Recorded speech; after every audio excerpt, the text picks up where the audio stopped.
Hello, YouTube.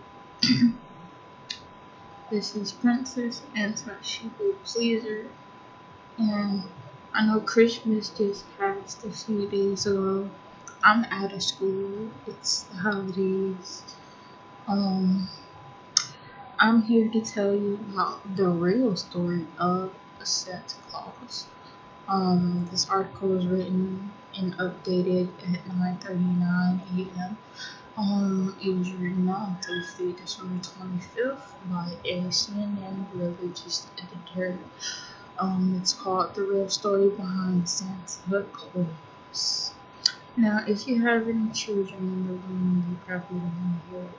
So, um, I'm just going to read you this article and give you my opinion.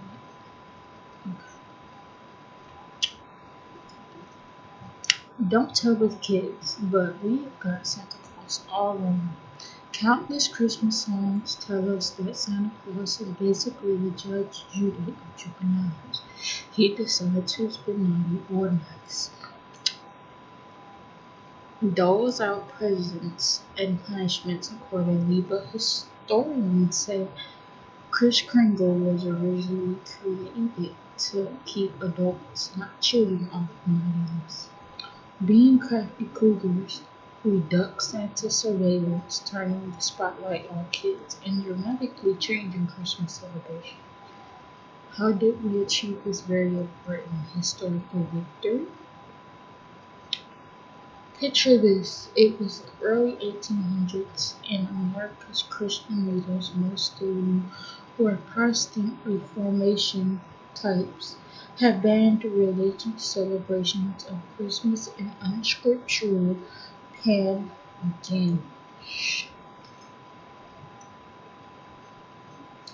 But people still want to party because why not? It was midwinter, the crops were harvested, and the sailors were waiting for better weather to disembark. So December 25th, working class this got fall down drunk and stumbled around cities looking for stuff to do. Imagine Black Friday, spring break, and New Year's Eve, then smash them together like sumo wrestlers for Santa. That was Christmas in the early 1800s. A bunch of blue blood New Yorkers decided all fun must stop. They wanted to domesticate Christmas to bring it indoors and focus on children, says Jeremy Bowler of the Santa Claus, a history and the professor of the history and at the University of Manitoba in Canada. These Grinches who formed St. Nicholas Society of New York will change the world with two little poems. Yep, poems, but let's back up for a minute. When the Dutch came to the New World in the 1600s, they brought a fellow from folklore named Sinterclause with them. Bowler says Sinterclaause wore a red bishop's mitre and snowy white beard. Was based off Saint Nicholas, a 3rd century Greek who lived in modern-day Turkey. Despite being a bishop, this Nick was a bit of a bad boy. An archaeologist,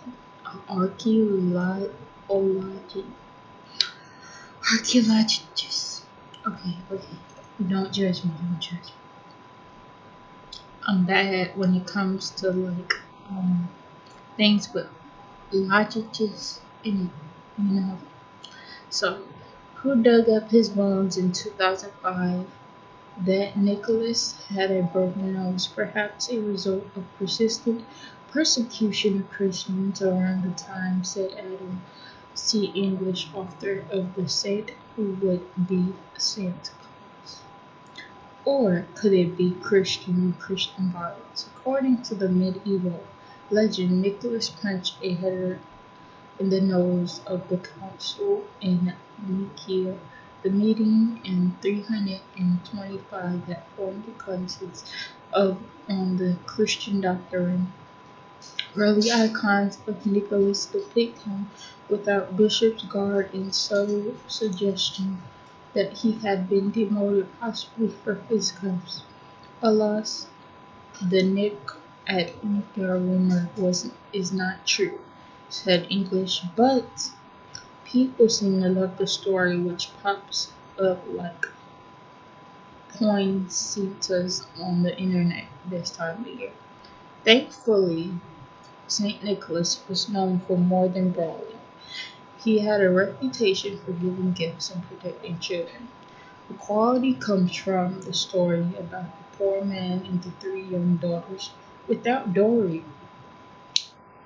To offer suitors, the man worried that his daughters would fall into prostitution. Legend has it that Nicholas dropped 3 bags of gold through an open window in the man's house, saving the women from the streets. The second story is a bit macabre. While staying at the inn, Nicholas discovered 3 dismembered children in pickle barrels, and he reassembled and reconstructed the briny kids and punished the guilty innkeeper.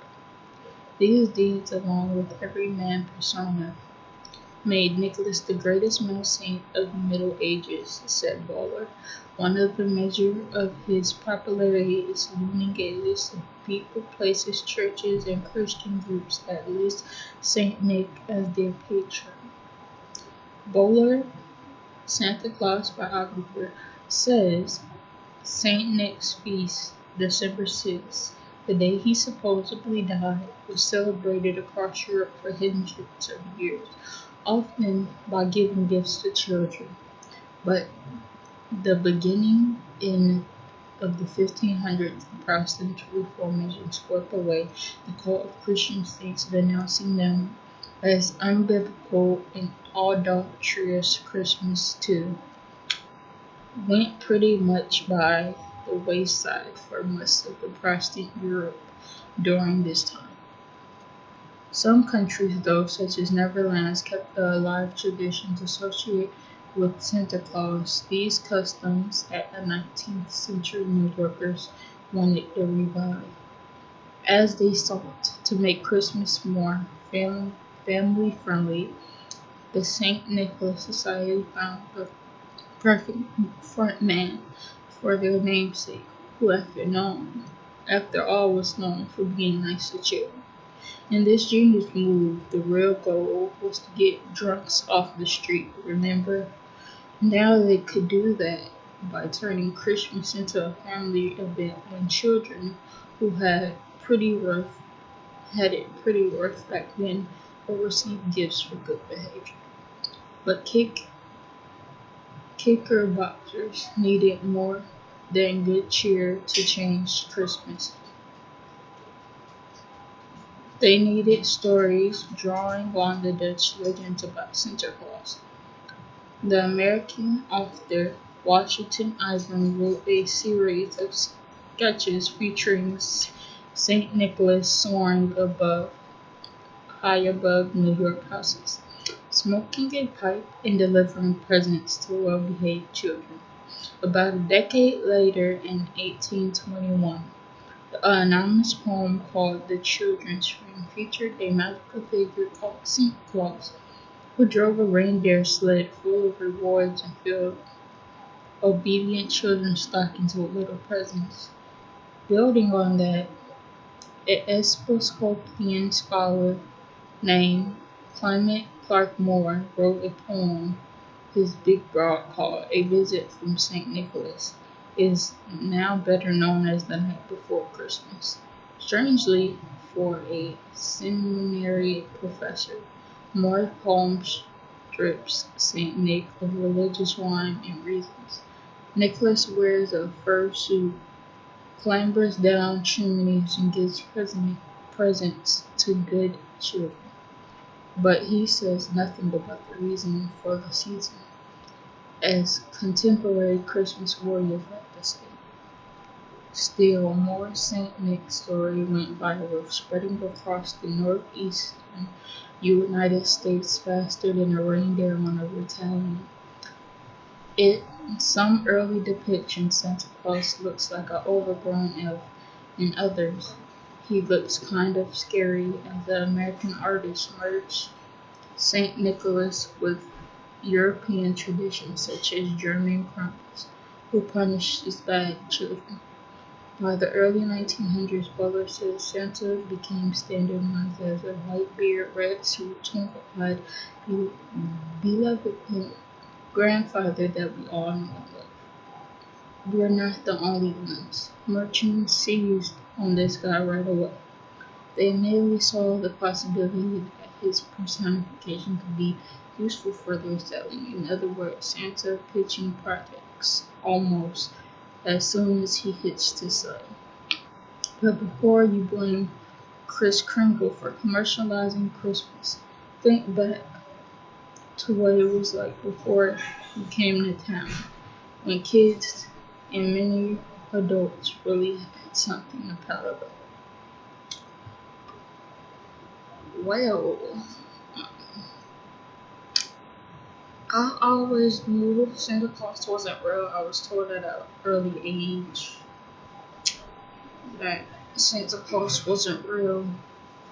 So, yeah, it was nothing to me.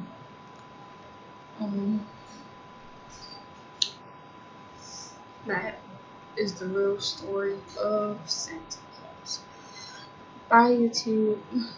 Leave your comments, everything in the description below. Yeah, I told you not to bring the children up into it because you know they're gonna feel some type of way if they knew Santa Claus was real. So, I'm just telling the truth, stating facts. Bye.